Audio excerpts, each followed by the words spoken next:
মালিক সভাপতি, সাধারণ সম্পাদক এবং অন্যান্য সদস্যবৃন্দ, আসসালামু আলাইকুম। সংবাদ সম্মেলনে লিখিত বক্তব্য আমি পেশ করছি। প্রিয় সাংবাদিক বৃন্দ, আসসালামু আলাইকুম।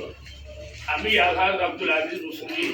আমি বাংলাদেশ জাতীয়তাবাদী দল বিএনপি কুয়াকাটা পৌর শাখার সভাপতি হিসাবে সুনামের সাথে দায়িত্ব পালন করছি।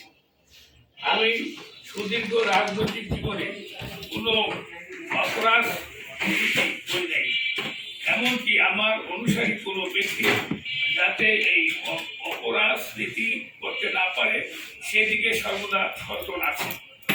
প্রিয় সাংবাদিক ভাইরা, আপনারা জানেন যে গত 5ই আগস্ট স্বৈরাচারী হাসিনা সরকারের পতনের পর আওয়ামী লীগের লোকজন আত্মগোপনে চলে গেছেন। মাঠ পর্যায়ে বিএনপি নেতাকর্মী বর্তমান অন্তর্বর্তীকালীন সরকারকে সহযোগিতা করছেন। তবে বিএনপি কেন্দ্র থেকে তৃণমূলের নেতা কর্মীদের সালিশ করতে নিষেধ করা হয়েছে। এলাকা ভিত্তিক সংগঠিত সমস্যার সমাধান করবেন নির্বাচিত জনপ্রতিনিধিরা। কিন্তু কুয়াকাটা পৌর আওয়ামী লীগের একজন সক্রিয় কর্মী আব্দুর রশিদ মোল্লা, যিনি লসাদি ইউনিয়ন কার্যালয়ের জন্য স্বৈরাচার হাসিনার নামে 3% জমি দান করেছেন।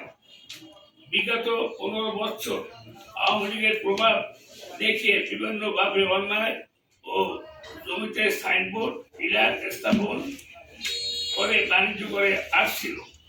তার পুত্র আবু বকর সিদ্দিক মোল্লা কুয়াকাটা পৌর বিএনপি দপ্তর সম্পাদক 2 দায়িত্ব পালন করছেন। গত 5ই অক্টোবরের পর তার ছেলে আবু বকর সিদ্দিক মোল্লার রাজনৈতিক প্রভাব কাটিয়ে পরিকল্পিতভাবে বিএনপি সুনাম নষ্ট করছেন। পিতা পুত্র মিলে অন্যায়ভাবে বিভিন্ন ব্যক্তি প্রতিষ্ঠানের জমিতে সাইনবোর্ড ও পিলার স্থাপন করে আসছেন। এতে আমার দলের ভাবমূর্তি নষ্ট হচ্ছে। সম্প্রতি মহিপুর থানা পুলিশের অনুরোধে কুয়াকাটা পৌরসভার 5 নম্বর ওয়ার্ডের পেট্রোল পাম্পের পিছনে এক টুকরা জমি নিয়ে নিষ্পত্তি করতে গিয়েছিলাম। সেখানে পৌর বিএনপি সাধারণ সম্পাদক জনাব মোহাম্মদ ফজলুর রহমান হাওলাদার এবং ওয়ার্ড বিএনপির নেতা কর্মী এবং স্থানীয় গণ্যমান্য ব্যক্তি উপস্থিত ছিলেন। আমি দখল বাণিজ্যের সাথে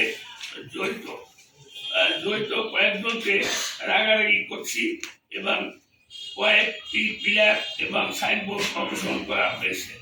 কারণ কাগজপত্র বলে আদালতের সিদ্ধান্ত অনুযায়ী জমিতে সাইনবোর্ড পিলার স্থাপন করতে হবে।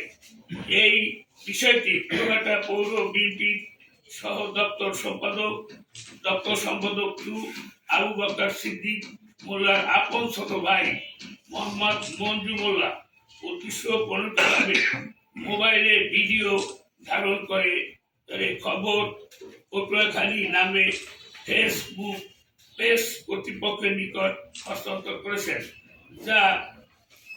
যা সোশ্যাল মিডিয়ায় মিথ্যা ক্যাপশন দিয়ে আমার বিরুদ্ধে অপপ্রচারে চালানো হচ্ছে। আমি আপনাদের মাধ্যমে এই ঘটনার তীব্র নিন্দা ও প্রতিবাদ জানাই। প্রিয় সাংবাদিক বন্ধুরা, কুয়াকাটা হচ্ছে একটি আন্তর্জাতিক মানের পর্যটন কেন্দ্র। এই পর্যটনের উন্নয়নের জন্য পৌরসভা পর্যটকদের সেবা করতে হবে। কেউ করতে পারবে না। আমি যতদিন পৌর বিএনপির সভাপতির দায়িত্বে আছি ততদিন পর্যন্ত সকল অন্যায় প্রতিহত করব ইনশাআল্লাহ। উপরোক্ত বিবরণের আলোকে বিষয়টি আপনাদের সহসা গণমাধ্যমে তুলে ধরার জন্য বিনয়ের সাথে অনুরোধ করছি।